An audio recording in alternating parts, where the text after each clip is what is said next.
오늘 설교 제목은 이제 본문 중에 천사가 사가랴에게 나타나서 했던 말 중에 하나인 너희의 간구함이 들린지라 라는 말씀으로 설교를 나누도록 하겠습니다. 오늘 본문 내용은 간단하게 먼저 설명을 하면 아주 간단해요. 사가랴와 엘리사벳이라는 부부가 살고 있었는데 그들에겐 아이가 없었다. 그리고 사가랴와 천사가 만났고 그 뒤에 엘리사벳이 임신을 하였더라 라는 아주 간단한 내용을 다루고 있습니다. 그 문맥을 위해서 지난주에 살폈던 내용을 짧게만 소개할게요. 1장 1절에서부터 4절 1, 2절은 누가가 복음서를 기록하기 위해서 사용한 자료들에 대해서 말씀하고 있다고 얘기했죠. 누가가 사용한 자료는 목격자들과 말씀에 일꾼된 자들의 기록과 구전 전승이었다. 그리고 3절에서는 누가가 어떻게 기록하고 있는지 저술 방법, 나도 지금까지 있던 자료들을 면밀하게 잘 살펴서 차례대로 이렇게 순서에 맞게 잘 배열했다. 그리고 4절은 왜 기록하고 있는지 저술 목적, 데오빌로 각하에게 보내고 있는데 데오빌로 각하가 알고 있는 것을 더 확실하게 알게 하기 위해서 누가복음을 저술하고 있다라는 것이 이제 서문의 내용이었어요. 그리고 기억하실지 모르겠는데 지난주에 이제 전체 구조에 대해서 제가 이제 설명을 하면서 누가복음 1장 1절부터 4절까지 서론이지만 조금 더 넓게 서론을 잡으면 1, 2장이 누가복음 전체 24장의 서론 역할을 한다라고 제가 말씀을 드렸죠. 그런 관점을 놓치지 않고 이제 보셔야 돼요. 그래서 지난주에 서문을 보긴 했지만 1, 2장 넓게 잡으면 1, 2장이 전체 서문이기 때문에 이제 누가가 기록하려고 그러고 이제 본격적으로 시작할 때 어떤 내용이 기록되고 있나. 그리고 아직까지도 여전히 크게 잡으면 서론이다라는 것을 우리가 염두에 두면서 오늘 세례 요한의 이 출생 예언에 대한 내용을 보도록 하겠습니다. 자, 이게 뭐죠? 햄버거죠. 아주 쉽게 제가 오늘 본문을 덩어리로 이해시키기 위해서 조금 준비를 했는데 큰 덩어리를 오늘 보면 3개예요. 제가 이미 아까 간략하게 소개했지만 제일 처음에 주인공 소개. 질문을 하는 거 제가 깜빡했네요. 햄버거가 있으면은 이 빵이 중요해요? 아니면 중간에 있는 고기가 중요해요? 네? 그렇죠. 질문에 현혹되시면 안 됩니다. 다 중요하죠, 사실. 빵이 없으면 햄버거가 아니고 고기가 없으면 햄버거가 맛이 없고 그래서 다 중요해요. 그래서 위에 빵에 해당하는 거는 주인공 소개, 그리고 아래 빵에 해당하는 건 결과, 임신했더라. 불임이었지만 임신했더라. 그리고 중간에 무슨 내용이 있냐면 천사와 사가랴가 만났더라 하는 내용이 있어요. 그래서 본문이 이렇게 큰 덩어리로는 3덩어리로 나뉘어져 있고 오늘 설교는 이것보다는 좀 더 자세하게 할 거기 때문에 이 중간 부분을 확 펼칠 수가 있어요. 그러면은 이렇게 좀 자세하게 나와요. 그래서 1장 5절에서 7절은 여지 이제 주인공 소개고 8절에서부터 실전은 어떤 상황에서 천사가 사가랴를 찾아와서 사건이 일어났는지, 사가랴는 성소에 들어가서 분향하고 있었고 밖에서 백성들은 기도하고 있었던 상황이었다라는 것. 그리고 3번째는 분향을 하고 있을 때 가브리엘 천사가 이제 사가랴를 찾아오죠. 그리고 그 아들을 낳을 것이다. 이름을 요한이라 하라 하고 이제 오늘 본문에서 제일 중요한 구간이자 또 설명이 길 것이기 때문에 마의 구간인 이 세례 요한의 사명에 대해서 하는 부분. 그래서 구조적으로 보면 이게 한 중간에 있는데 이게 제일 중요한 내용이에요. 그래서 세례 요한이 이러이러한 일을 할 것이고 이러이러한 삶을 살 것이야 라고 가브리엘 천사가 사가랴에게 얘기하는 장면이 이어지고 그 얘기를 다 듣고 사가랴가 내가 그걸 어떻게 알 수 있습니까? 의심을 하죠. 그러자 천사가 일종의 징계를 내려요. 그게 이제 말 못하게 되는 징계를 내리고 직무를 다 마치고 이제 집에서 돌아가서 봤더니 이제 사가랴가 이제 나중에 임신을 했더라. 라는 첫 번째 주인공들이 갖고 있었던 문제가 마지막에 가서는 해결되는 식으로 이제 그렇게 오늘 본문이 내용이 구성되어 있습니다. 오늘은 이제 본문을 좀 살펴보고 기도, 신작하는 기도에 대해서 우리가 조금 생각을 해보도록 하겠습니다. 자, 본문을 볼까요? 5절, 6절, 7절을 읽을 건데 제가 5절, 6절을 읽을 테니까 여러분이 7절은 조금 읽어주시면 좋겠습니다. 유대왕 헤롯 때에 아비야 반열에 제사장 한 사람이 있었으니 이름은 사가랴요 그의 아내는 아론의 자손이 이름은 엘리자벳이라. 이 두 사람이 하나님 앞에 의인이니 주의 모든 계명과 규례대로 흠이 없이 행하더라. 7절 읽어주세요. 엘리사벳이 시작.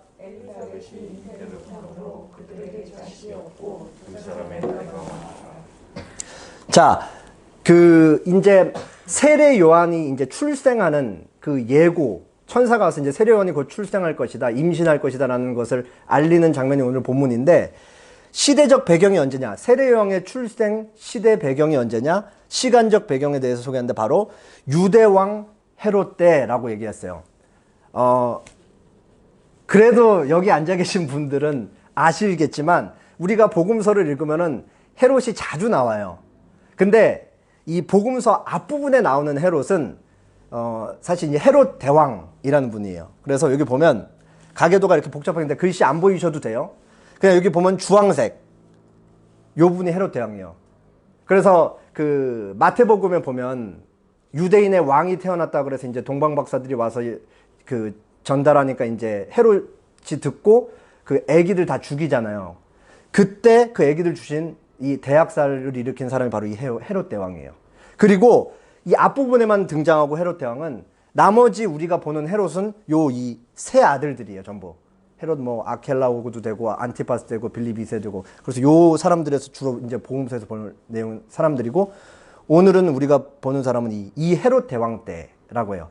이 헤롯 대왕은 로마 원로원의 지지를 받아서 주전 37년부터 4년까지 한 33년 정도 요 유대 사회를 통치를 했다 그래요. 그래서 헤롯 대왕이 실질적으로 오늘날 이스라엘 팔레스타인 지역 다스린 이 경계선을 보면 요 빨간색으로 돼 있는 데 있죠. 요렇게를 다 다스렸어요. 여기 녹색으로 돼 있는 데는 이제 시리아 국가, 시리아 영토였고, 그래서 하루아침에 이렇게 다 그 원로원의 지지를 받아서 이 땅을 다스리는 게 아니고 33년 동안 조금씩 통치를 넓혀놓았던 거죠. 실질적으로 이 헤롯 대왕은 그 유대인의 왕이 났다라고 했을 때 어린애들을 다 죽일 정도로 굉장히 잔인하고 또 간교한 인물이었음과 동시에 정치적으로는 땅을 계속 넓힌 것으로 보아, 로마 원로원의 지지를 받아서 넓힌 것으로 보아서 굉장히 정치적 재능이 있었던 사람이라고 우리가 알 수 있죠. 그래서 다시 보면 유대 왕 헤롯 때라고 하는데 유대인의 왕이 아니고 유대 왕의 헤롯 때라고 얘기를 하고 있죠. 그러니까 헤롯은 실질적으로 유대인들이 사는 지역은 다스리고 있었지만 유대인들의 왕은 아니었다라는 걸 이제 누가가 날카롭게 꼬집어서 독자들에게 지적을 하고 있는 것이죠. 헤롯 대왕 때에 이제 아비야 반열에 제사장 한 사람이 있었는데 이름은 사가랴요. 그의 아내는 아론의 자손이니 이름이 엘리사벳이라. 여기서 뭘 얘기하냐면 세례 요한의 이제 부모인데 아빠가 사가랴, 엄마가 엘리자벳. 사가랴의 직업이 뭐예요?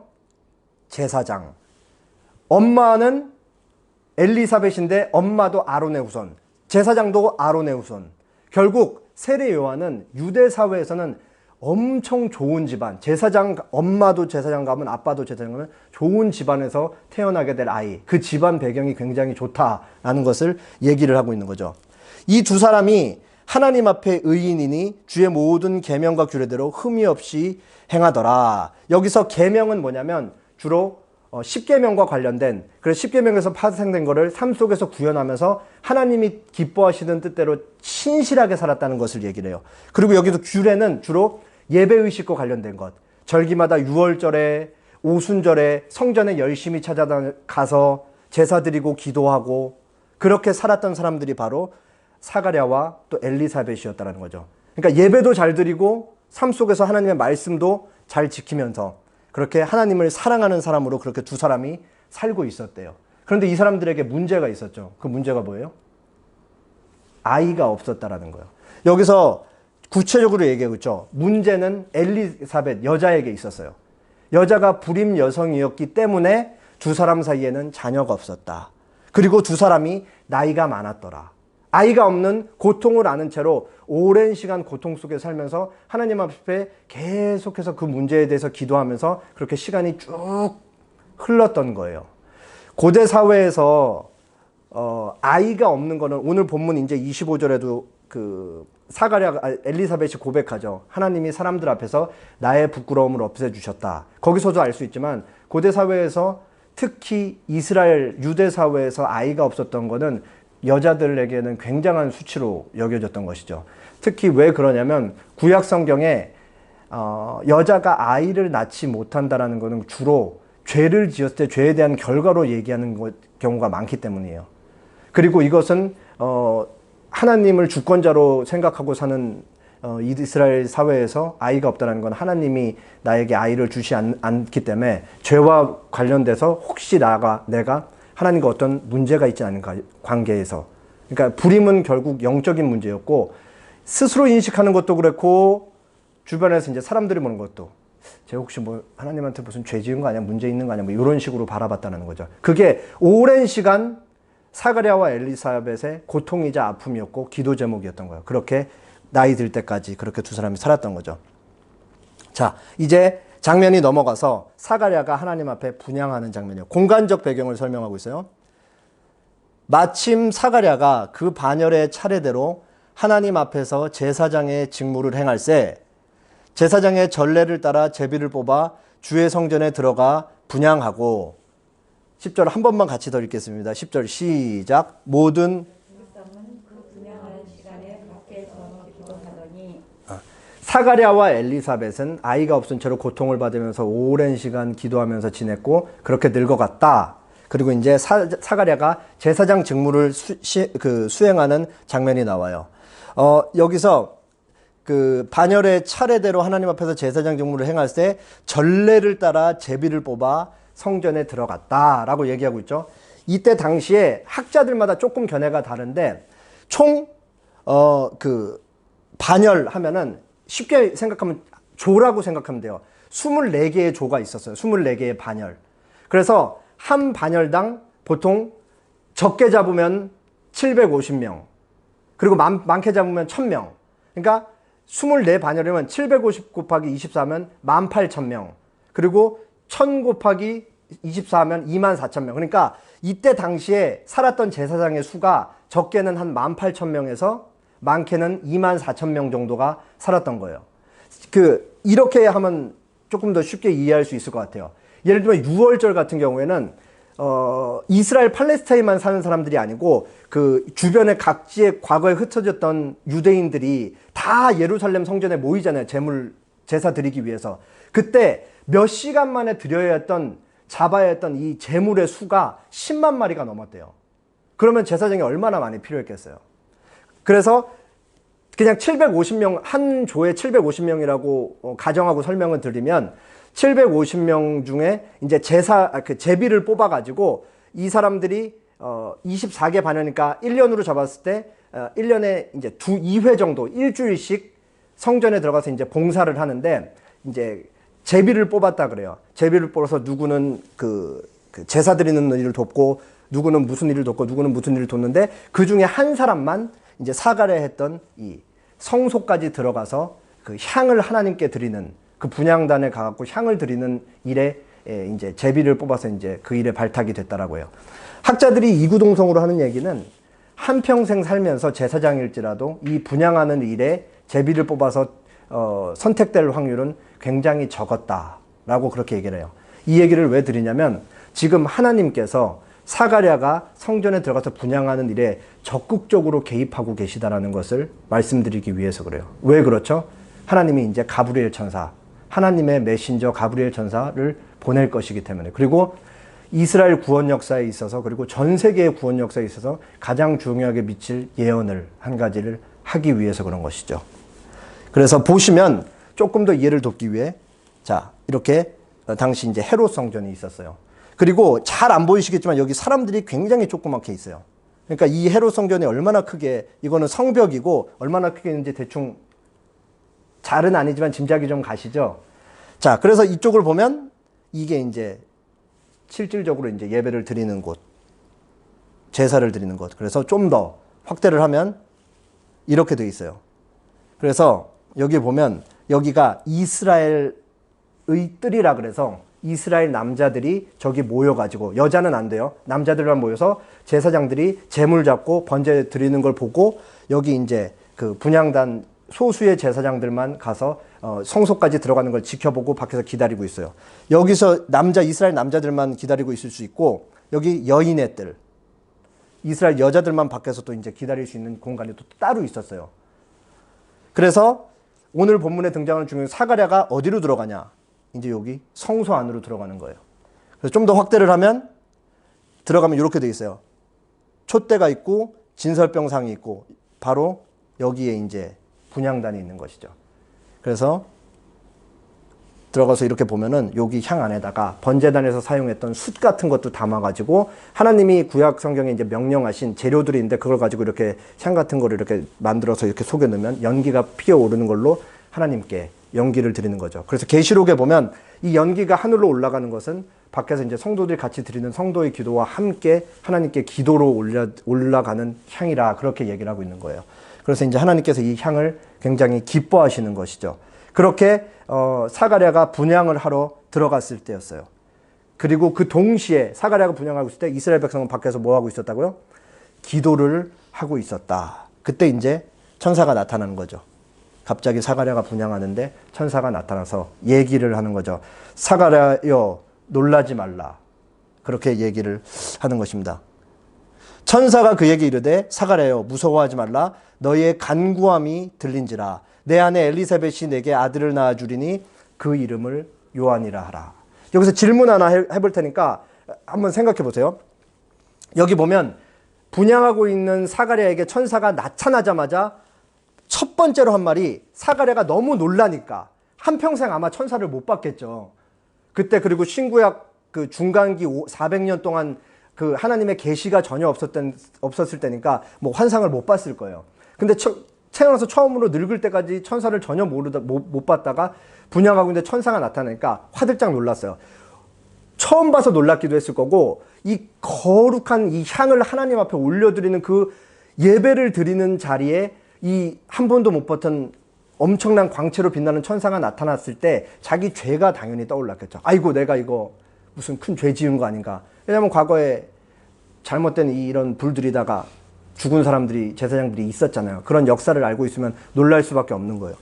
그러니까 이제 화들짝 놀랐을 때 천사가 말하지, 말해요. 무서워하지 말라 라고 얘기하면서 너의 간구함이 들린지라. 오늘 설교 제목이에요.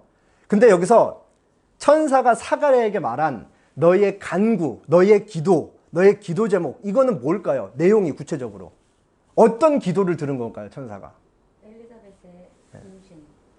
엘리사벳의 임신, 그러니까 불임에 대한 기도를 들었다. 다른 분들의 생각은 어떠세요? 그렇게 생각하는 게 굉장히 합리적이에요. 왜냐하면 이어지는 내용이 너의 기도를 들었다라고 하면서 내 아내 엘리사벳이 내게 아들을 낳아주니 그 이름을 요한이라 하라 라고 해서 바로 요한 출생에 대한 예고를 하고 있기 때문에 그래요. 그런데 틀린 말이 아니지만 사실은 여기에는 조금 더 깊은 내용이 있어요. 자, 지금 상황이 뭐라 그랬어요? 제사장이 지성소까지 들어가서 하나님께 향을 올려드리는 일을 하고 밖에서 백성들은 기도를 하고 있을 때 천사가 나타난 거예요. 이때 당시에 원래는 구약시대에 오전에 한 번, 저녁에 한 번 매일 드리는 제사를 하나님이 이스라엘 백성들에게 요구를 하셨는데, 시대가 이렇게 계속 시간이 지나면서 예수님 당시, 지금 예수님 출생 배경을 얘기하고 있으니까 예수님 당시에는 오전에 한 번 드리고 오후 2시에 이제 저녁 제사를 땡겨서 드렸다고 그래요. 그러면 오후 2시에 드리는 제사는 주로 제사장이 여기 들어가서 어떤 기도를 하냐?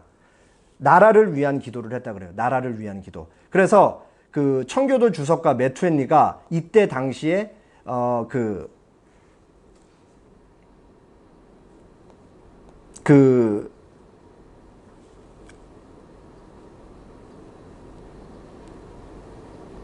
예, 찾았습니다. 그 청교도 주석가 메투엔리가 사가랴가 그 안에 들어가서 했던 기도의 내용에 대해서 이렇게 얘기를 하고 있어요. 사가랴의 기도는 그의 지위에 맞는 하나님의 백성 이스라엘과 그들의 평안, 그리고 메시아와 그의 나라에 관해 지금까지 하나님께서 약속해 오신 것을 성취시켜 달라는 기도였음이 분명하다. 그러니까 사가랴가 여기 공적인 자리에 들어가서 자기 자식 달라고 기도했을 리가 없다라는 거예요. 문맥으로 읽으면 분명히 개인 기도를 했는 것처럼 들리지만, 근데 사실은 조금 생각하면 이 두 가지가 합쳐지는 거죠. 오랜 시간 사가랴와 엘리사벳이 기도를 했었고, 그리고 제사장의 신분으로서 여기 들어가서 하나님 이 나라를 지켜주세요. 메시아를 보내주셔서 이 로마 제국의 압제로부터 우리를 구해주시옵소서. 이 나라의 안녕을 기원합니다. 라고 기도를 했을 때 한 천사가 나타나서 자식을 낳을 건데 그 아이의 이름을 요한이라 하라. 그런 이유는 개인적 기도의 차원의 응답이기도 하지만 전 국가적인 차원의 응답인 것이고 더 나아가서는 전 세계적인 차원인 것이죠. 왜냐? 세례 요한의 출생은 곧 예수님의 출생을 가리키는 것이기 때문에 그래요. 언제나 마태, 마가, 누가, 요한, 사복음서 다 똑같이 예수님 전에 항상 세례 요한이 등장해요. 세례 요한은 언제나 예수님을 가리키는 그런 존재와 사역을 감당하는 것이죠. 그래서 세례 요한의 존재와 사역을 그냥 이 표지판으로 생각하시면 돼요. 세례 요한은 항상 뭔가를 가리켜요. 그 가리키는 게 뭐냐? 바로 예수님. 세례 요한의 존재 자체도 예수님을 가리키고 세례 요한이 하는 일, 사역도 예수님을 가리켜요. 그래서 백성들을 준비시켜서 예수님께로 이렇게 잘 인도하는 사명을 감당하는 게 바로 세례 요한의 사역이죠. 그래서 이제 천사가 이름을 요한이라 하라 한 다음에 세례 요한이 가진 사명에 대해서 이렇게 길게 설명을 해요. 이 부분을 읽지 않고 제가 정리한 걸로 볼게요. 그래서 크게 세례 요한의 사명을 세 가지로 우리가 이제 볼 수 있어요.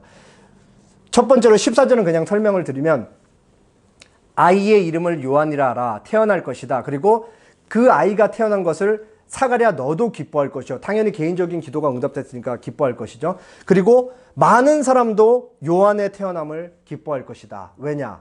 예수님의 출생을 알리고 많은 사람들을 예수님께로 인도할 사명을 가진 사람에게 많은 사람도 기뻐할 것이다. 그리고 이어지는 세례 요한의 사명 세 가지. 첫 번째, 세례 요한은 하나님 앞에서 큰 자가 되며 포도주나 독한 술을 마시지 않고 모태로부터 성령 충만을 받아서 이스라엘 자손을 하나님께로 돌이키는 사역을 할 것이다. 이 말은 그냥 간단하게 세례 요한이 어렸을 때부터 엄마 뱃속에서부터 일반 사람들과는 완전히 구별되는 삶을 살 것이다 라는 것을 의미해요. 여자가 낳은 자 중에 세례 요한보다 큰 이가 없느니라. 예수님께서 하신 말씀이죠. 바로 세례 요한이 어렸을 때부터 구별돼서 세례 요한이 하는 일은 전부 예수님을 사람들에게로 인도하는 그 일을 할 것이기 때문에 어렸을 때부터 구별된다라는 것이 세례 요한의 존재의 성격이고, 두 번째, 세례 요한의 사역은 엘리야의 심령과 능력으로 와서 아버지의 마음을 자식에게 돌아오게 하고 주를 위하여 세운 백성을 준비시킨다. 백성들을 준비시키는 일을 할 거예요, 세례 요한이. 근데 엘리야의 심령, 여기서 이제 조금 설명이 필요한데, 구약시대 이제 열왕기상 16장에서부터 이제 18장까지 보면, 아합 왕이 등장해요. 이스라엘 왕정사에서 아합 왕은 가장 악한 왕으로 꼽히는 인물이에요.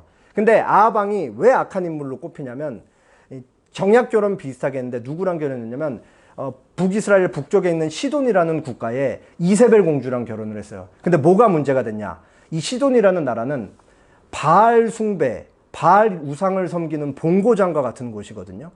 그래서 이제 그 바알 이방 종교를 들여온 거죠. 결혼을 통해서. 정치적인 이유 때문에 이제 결혼을 했는데, 이 이세벨과 결혼하면서 이세벨이 이 바알 종교를 같이 끌고 온 거예요. 근데 이게 이스라엘 백성들에게는 엄청 매력적인 게 제의가 남자랑 여자랑 성관계하는 제의가 있는 거예요. 그러니까 그런 것들이 항상 하나님 하지 말라, 하지 말라, 하지 말라, 거룩해라, 거룩해라, 성결해라 이렇게 얘기하는데, 그런 것들이 확 제의적으로 가능하니까 이게 사람들한테는 굉장한 유혹거리로 다가왔던 것이죠.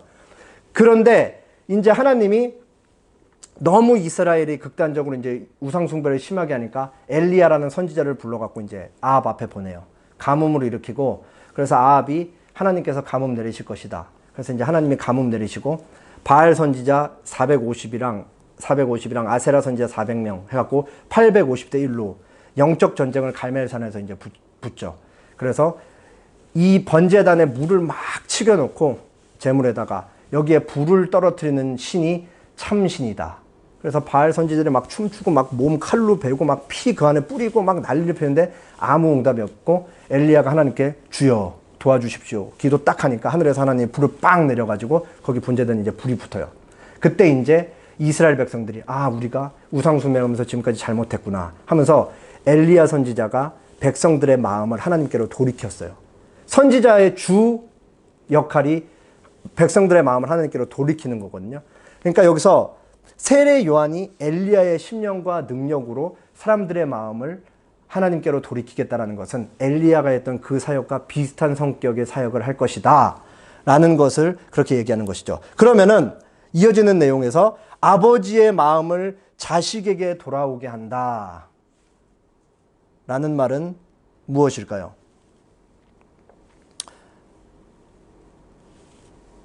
아버지의 마음을 자식에게 돌아온다라는 말의 의미는 칼빈의 설명을 들어보면 이렇습니다.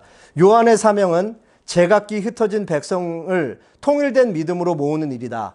아버지를 아들에게 돌아오게 하는 것은 양자, 아버지와 아들, 양자를 분쟁에서 끌어내어 제 정신을 갖게 하는 것이다. 여기서 미루어 알 수 있는 것은 당시 백성을 사실상 산산이 흩어놓았던 분열이 있었다는 점이다. 바로 이러한 아버지 또는 조상을 자녀들과 하나로 모으는 일이 다시 세례 요한을 필두로 시작해서 마침내 예수님으로 끝날 것이다. 그러니까 다시 위로 거슬러 올라가면 세례 요한이 엘리야의 심령으로 와서 백성들의 마음을 하나님께로 돌이키는 그 사역을 할 것인데, 엘리야가 그 사역을 하게 될 때 눈에 보이는 일어나는 현상은 뭐냐? 가정 간에 분열된 것이 다시 화합이 되고 사람과 사람 사이에 이제 평화가 생겨날 것이다 라는 것을 얘기를 하는 거예요. 그리고 하나님께서 이 엘리야를 선지자를 보냈다는 것이 이사야서에서도 예언되어 있고 말라기서에서도 예언되어 있는데, 이사야서에는 이미 세례 요한이 오기 650년 전에 예언되어 있고, 말라기 선지자는 제가 인용을 좀 했는데 400년 전에 이제 예언이 되어 있죠. 만군의 여호와가 이르노라, 보라 내가 내 사자를 보내리니 그가 내 앞에서 길을 준비할 것이요. 세례 요한, 여기서 사자는 세례 요한을 의미해요. 보라 여호와의 크고 두려운 날이 이르기 전에 내가 선지자 엘리야를 너희에게 보내리니 그가 아버지의 마음을 자녀에게로 돌이키게 하고 자녀의 마음을 아버지에게로 돌이키게 하나. 오늘 읽은 누가복음 말씀과 똑같죠. 그래서 선지자 엘리야를 여기서 너희에게 보낼 것이다. 하나님이 400년 전에 예언을 하셨는데, 여기서 선지자 엘리야는 죽음을 보지 않고 올라간 엘리야가 아닌 세례 요한을 그렇게 얘기를 하고 있는 것이죠. 자, 그래서 세례 요한의 세 번째 사역, 세례 요한은 엘리야의 심령과 능력으로 와서 거스르는 자를 의인의 슬기에 돌아오게 하여 주를 위하여 세운 백성을 준비시킬 것이다. 여기서 거스르는 자는 하나님을 떠난 자, 하나님을 배격하는 자, 하나님의 뜻대로 살지 않는 자를 의미하고, 의인의 슬기는 하나님의 뜻대로 살고 하나님의 뜻대로 생각하고 하나님의 기쁨이 되는 삶. 그래서 세례 요한이 와서 백성들의 마음을 돌이킬 때는 하나님을 거스르는 자들이 하나님이 기뻐하시는 모습대로 하나님께 돌아오는 일을 해서 하나님 앞에서 하나님의 백성들을 세울 것이다 라는 사역을 할 것이라는 이 세례 요한의 세 번째 사역에 대해서 얘기를 하고 있는 것입니다. 세례 요한의 사명에 대해서 세례 요한이 태어날 것이고 사명에 대해서 쭉 들은 사가랴의 반응이 뭐였죠? 사가랴가 천사에게 이르되 내가 이것을 어떻게 알리오? 내가 늙고 아내도 나이가 많습니다. 지극히 현실적인 이유로 잘 모르겠어요. 어쩌면 나이가 늙었기 때문에 그 전에도 이미 불임이었지만 지금은 아예 생리까지 끊긴 나이였을지 모르겠어요. 그러니까 그런 자연 법칙을 근거로 해서 제가 이것을 어떻게 알 수 있습니까? 그렇게 의심을 한 거죠. 그리고 내가 여기서 어떻게 알리오라는 말은 중의적인 의미예요. 믿을 수 없습니다 라는 표현임과 동시에, 그러면은 진짜 확실하다면 나에게 알만한 어떤 증거를 주십시오, 표징을 주십시오라고 요구를 한 거죠. 그래서 사가랴가 가브리엘 천사가 이 의심과 징표를 요구하는 사가랴의 얘기를 듣자 뭐라고 얘기해요? 나는 가브리엘이니라. 나는 하나님의 앞에 있는 자다. 그리고 하나님의 그 메신저 얘기를 듣고 직접 메시지를 듣고 너한테 전하는 것이다. 그러니까 뭘 얘기하고 있냐면, 네가 지금 의심하는 것은 천사의 얘기가 아니고 하나님 얘기를 의심하고 있는 것이다 라는 것을 먼저 지적을 하고, 그 다음에 어떻게 하냐? 네가 징표 구했지? 징표 줄게. 그리고 이제 입을 닫아버리는 거예요. 그래서 이제 그 말을 못하게 되죠. 그게 징계임, 의심에 대한 징계임과 동시에, 징계이자 동시에 자기가 증포가 되는 것이죠. 그래서 이제 분향을 다 끝이고 입도 벙어리가 돼서 이제 나왔어요. 그러면 분향을 마치고 나오면은 아까 성전 사진 보여드렸듯이 백성들이 기다리고 있으면 백성들이 이제 기대를 하는 거예요. 제사장이 성소에서 분향 잘하고 나와서 이제 아론의 축복, 우리가 마지막 그 축도할 때 그 내용으로 얘기해주고 축복기도 받고 이제 돌아가는 걸 기다리고 있는데 나오자마자 세례요한이 사가랴가 어떻게 하죠? 말을 못하니까 손짓, 발짓, 몸짓 막 하는 거예요. 그러니까 백성들이 이제 이상하게 생각하는 거죠. 아, 환상을 봤구나. 어떻게 그렇게 환상을 받는 유출을 했는지는 모르겠는데 환상을 봤구나라고 생각을 하고 아마도 옆에 있는 다른 제사장들, 보조 제사장들이 아론의 축도를 해주고 그렇게 이제 그날 제사는 그 성소에 들어가서 분향하는 건 마무리가 됐을 거예요. 그리고 나서 이제 직무의 말을 다 마치고 사가랴는 엘리사벳이 있는 자기 가정으로 돌아갔죠. 그럼 오늘 사건의 결과 24절 제가 여러분이 25절 읽겠습니다. 이후에 그의 아내 엘리사벳이 잉태하고 5달 동안 숨어 있으며 이르되 25절 시작. 주께서 나를 돌보신 날에 사람들 앞에서 내 부러움을 얻게 하시려고 이렇게 행하십니다 하더라. 집에 돌아가서 이제 결과가 어떻게 됐냐면 엘리사벳이 임신을 했다라는 것으로 이제 오늘 끝이 나죠. 그러면서 엘리사벳이 너 얼마나 기쁘고 행복했겠어요. 오랜 시간 고통이었고 늙을 때까지 자기의 가장 소중하고 유일한 기도 제목이었던 걸 하나님이 지체해 오셨는데 하나님이 결국 들으셨구나. 하나님이 응답하셨구나. 그렇게 하나님이 사람들로부터 내 부끄러움을 없애주셨구나 라고 그렇게 얘기를 하면서 오늘 본문이 끝이 나요. 여기서 우리가 한 가지 알 수 있는 사실은 앞에서 봤을 땐 하나님의 기도 응답이 국가적 차원이라는 것도 얘기했지만 하나님께서 한 여자의 그 오랜 고통 속에서 신음하며 했던 그 기도를 들으시고 응답했다. 개인적인 차원에서도 하나님은 응답하신다라는 사실을 알 수 있는 것이죠.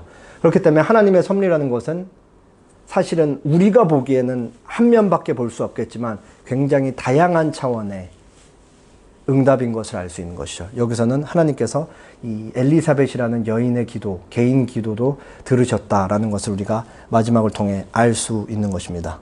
자, 정리를 한번 할게요. 정리를 하면 세례 요한의 출생이 오늘 이제 핵심 내용이에요. 근데 세례 요한의 출생이 요한복음 전체에서 왜 중요하냐? 세례 요한의 출생은 곧 뭐를 가리키기 때문에 그렇죠?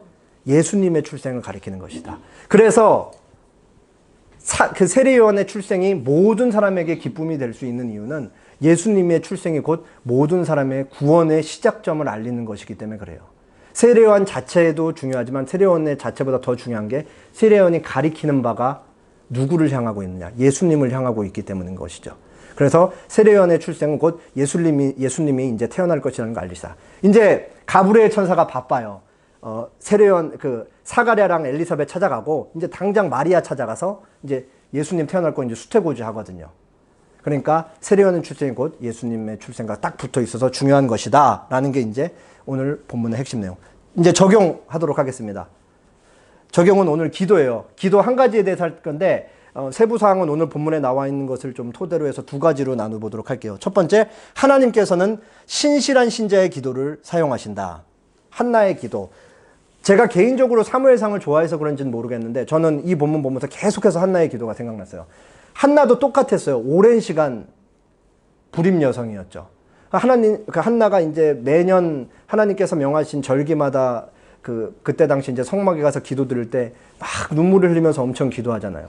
남편이 한나를 엄청 사랑했는데 전혀 위로를 받지 못해요. 그리고 유대 사회에서는 자식이 중요하니까 땅을 상속할 수 있고 그렇기 때문에 자식을 낳아야 되는데 한나가 아이를 못 낳으니까 분인나라는 첩을 뒀는데 이 여자는 또 애를 그렇게 잘 낳아요. 그래갖고 분인나가 애를 막 낳으니까 분인나가 그 다음에 한나한테 어떻게 하냐? 한나를 엄청 조롱해요. 조롱하니까 한나는 이게 너 애 못 낳지 라는 말을 듣는데 한나는 어떻게 듣냐면 하나님한테 저주받았어. 넌 하나님한테 저주받았어. 이렇게 듣는 거예요. 그러니까 자꾸 우는 거예요. 하나님 앞에 가서. 이게 너무 하나님과 나와의 관계에 어떤 심각한 문제가 있다라고 생각하니까. 오랜 시간 하나님께서 한나의 마음속에 그 심한 고통을 주시고 결국은 아이를 서원하게 하시고 결국 아이가 태어나서 사무엘이 태어나요. 왜 사무엘의 출생과 세례요한의 출생이 닮아 있냐? 사무엘의 출생은 사사시대에서 이스라엘 역사가 사사시대에서 왕정시대로 넘어가는 과도기에 사무엘이 태어나요. 그래서 사무엘은 마지막 사사이기도 하고 첫 번째 선지자이기도 해요. 세례요한이 똑같죠. 세례요한은 구약의 모든 것을 끝내고 이제 예수님이 오셨기 때문에 새 시대로 넘어가는 그 과도기적 인물이에요. 그래서 그 세례요한은 마지막 선지자라고 일컬음을 받는 거죠. 그렇기 때문에 한나의 이 오랜 기도에 하나님이 응답하셨던 것과 같이 사가랴와 엘리사벳의 오랜 기도가 응답되는 것. 하나님께서 이 개인의 그 신실한 신자들의 이 기도를 사용하신다, 들으신다라는 것을 우리가 알 수 있는 것이죠. 우리가 하는 기도가 사실 뭐 그렇게 대단하냐라고 생각할 수 있겠지만 조금 생각해보면 우리가 매일 하나님 앞에 하는 기도가 얼마나 중요한지 알 수 있죠. 사실 기도라는 것은 하나님의 뜻을 알아가는 우리 신자의 신앙 고백적인 행동. 나는 하나님의 뜻을 알고 싶습니다. 나는 하나님의 뜻대로 살고 싶다라는 신앙 고백적인 행동인과 동시에 기도라는 것은 하나님과 우리와 하는 유일한 그 소통의 도구잖아요. 소통의 수단. 그렇기 때문에 기도하면 성경에 기록된 하나님의 뜻에 대해서 알 수 있고 성령 하나님께서 읽은 말씀을 기도를 통해 우리 마음속에 감동을 시켜주고 의지를 발동시켜 주시면 하나님 뜻대로 살 수 있고 우리의 생각과 행동과 시선과 듣는 것과 삶의 방향과 구체적인 계획들까지도 전부 다 성경에 입각한 하나님께서 기뻐하시는 뜻대로 우리의 모든 삶을 하나님께로 마칠 수가 있는 거예요. 그게 기도의 중요한 이유죠. 하나님의 뜻을 알아가는 것이기 때문에 하나님의 뜻을 알 수밖에 없고 결국 하나님의 뜻을 아는 신실한 신자는 하나님이 기뻐하시는 일을 할 수밖에 없기 때문에 하나님께서 그 신자의 기도를 사용할 수밖에 없는 것이죠. 단순히 개인적인 차원을 떠나서 더 크게 하나님께서 사용하실 수 있다라는 거예요. 그래서 청교도 중에 한 명 토마스 맨슨이라는 사람은 이런 신자가 기도를 얼마나 중요하게 생각하고 해야 되는지 이렇게 얘기하고 있어요. 기도하는 시간이 없으면 믿음은 서서히 죽어갈 수밖에 없습니다. 다른 것은 있더라도 하나님은 잊어서는 안 됩니다. 하나님을 항상 기억하고 신중하게 선택하십시오. 자신의 능력과 기회, 삶의 일정과 상황에 맞게 적당한 시간을 마련해 하나님께 바치십시오. 시간이 없던 시간이 있던 짬을 내서 하나님과 기도해서 하나님과 소통하라. 하나님께 기도해라. 하나님의 뜻을 구하라라는 말씀이죠. 사실은 신자라는 것은 곧 예수님의 제자의 다른 말이기도 한데 예수님의 제자라 하는 것은 예수님을 우리 삶의 유일한 모범이자 본으로 생각하며 사는 사람들을 얘기하는 거잖아요. 그래서 예수님이 하나님 죽고 부활하시고 승천하셔서 하나님 보좌 우편에 앉으신 이후부터 지금까지 2000년 동안 단 한순간도 쉬지 않고 하셨던 일이 뭐냐? 바로 기도였어요. 죽으신 분은 그리스도 예수이십니다. 그분은 죽으셨을 뿐만 아니라 다시 살아나 하나님 오른편에 앉아 계시면서 우리를 위해 중보 기도를 하고 계십니다. 우리가 예수님을 닮아가길 바라는 신자로서 기도해야 되고 예수님이 기도하시기 때문에 우리 또한 기도해야 된다는 사실을 오늘 본문을 통해 그리고 하나님께서는 신자의 신실한 기도를 사용하시고 들으신다는 사실을 오늘 본문을 통해 알 수 있는 것입니다.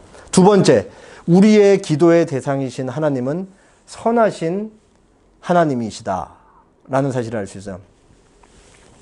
사가랴는 거울. 제가 처음에 이제 설교 준비할 때 제일 처음 할 때 이제 그냥 아무 참고하는 거 없이 제가 이제 성경을 좀 읽어요. 그러면은 사가랴의 천사가 아들 낳을 거야 했을 때 사가랴의 반응이 내가 어떻게 알아요? 의심을 했잖아요. 그때는 제가 생각했을 때 의심 근거가 자연 법칙, 이제 늙었으니까 못한다라는 자연 법칙을 근거로 해서 하나님의 전능성을 의심한다라는 정도로만 생각을 했어요.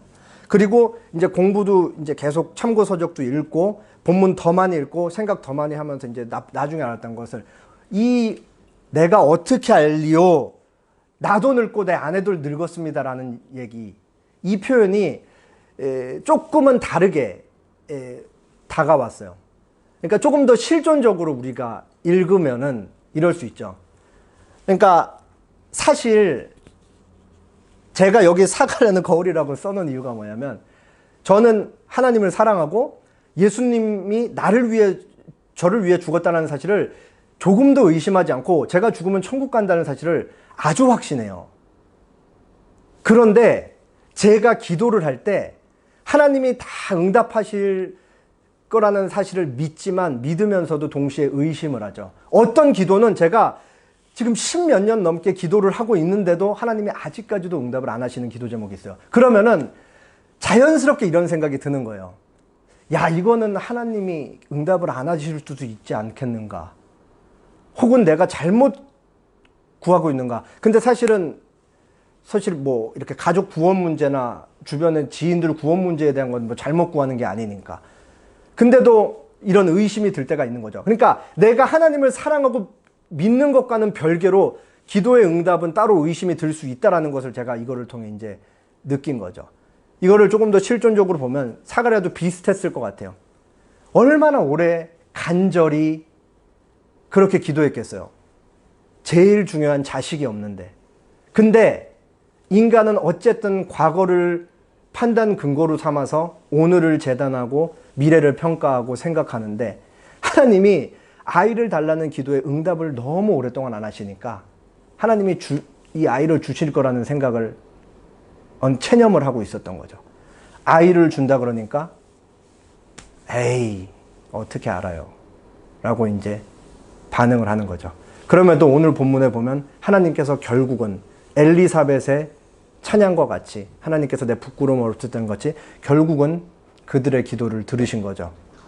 그리고 우리가 이제 알 수 있는 것은 하나님께서 우리의 기도를 그렇게 들으신다라는 거예요. 사실 그 의심이라는 것은 어느 순간 갑자기 확 생기는 게 아니잖아요.